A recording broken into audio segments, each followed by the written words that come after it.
Ending a relationship can be tough, no matter which side of the breakup you're on. Recently, we went to a speed dating event and we asked some people there to tell us about breakup etiquette. I have a question.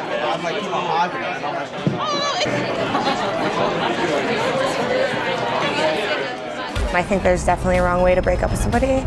I've been broken up via email and text message, and I think that any use of technology is ridiculous. I feel that it's important to share with the other person why you're going to be breaking up with them, so it would not be proper etiquette to do it on a text or in an email.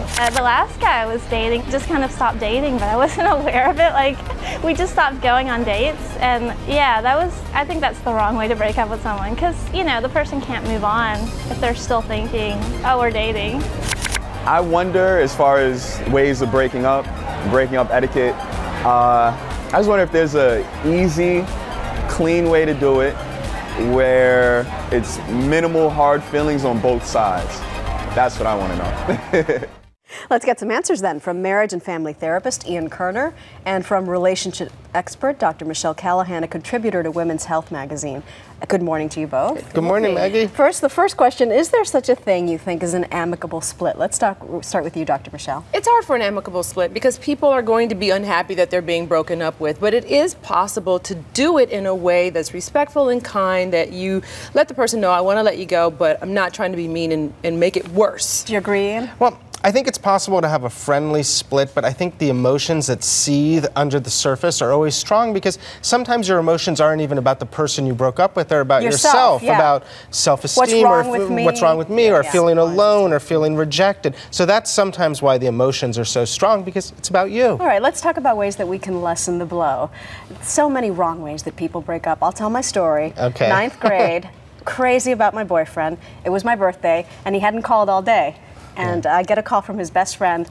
By the way, so-and-so wanted me to tell you that it's not working out on my birthday. And he's breaking up with you. Yeah, that's such pretty a bad. no-no. Yeah. That's pretty bad. It worked out for me. I did fine. Whatever. Yeah. I thought you were going to say he just disappeared, because that's one that I hear a lot of too. Just, well, you know. that might have been better. But that's also important. You have to be thoughtful about the time and place that you do these things. And breaking up with someone on their birthday, Valentine's Day, a holiday, right before something big that's going on in their career is a terrible time to break this bad news. And nowadays, you know that stuff's coming. text, Twitter, email has had it a whole other list of wrong ways that people can do it. Well, I don't necessarily think that technology is necessarily wrong. I'm gonna take sort of the controversial, provocative stand on that. I think that, you know, a lot of people, they meet via technology, they communicate every day via technology, and so technology is going to be part of the way that they break up. Are you crazy? I disagree. I think it's too impersonal. This is a personal relationship. Exactly. That person owes you the chance to look you in the eye and say, I have these questions. I want to talk about these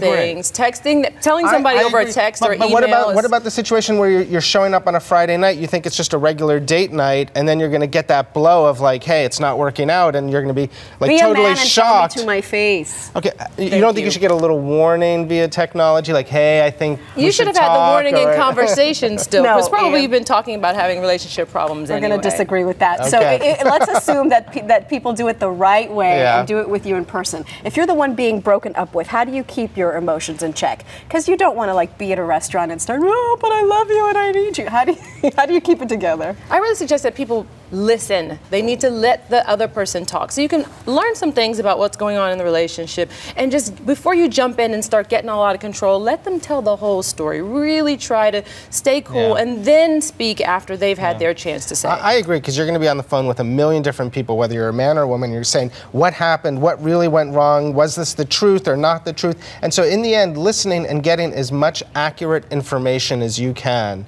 is really the most important thing. And I also feel like, you know what, if you have strong emotions, it's okay to let those emotions go. I mean, if you just feel like you have to cry, then cry a little, because then you'll be able to move on and get that information. All right, thank you both. Michelle Callahan, Ian Kerner, appreciate it as always. Thank you.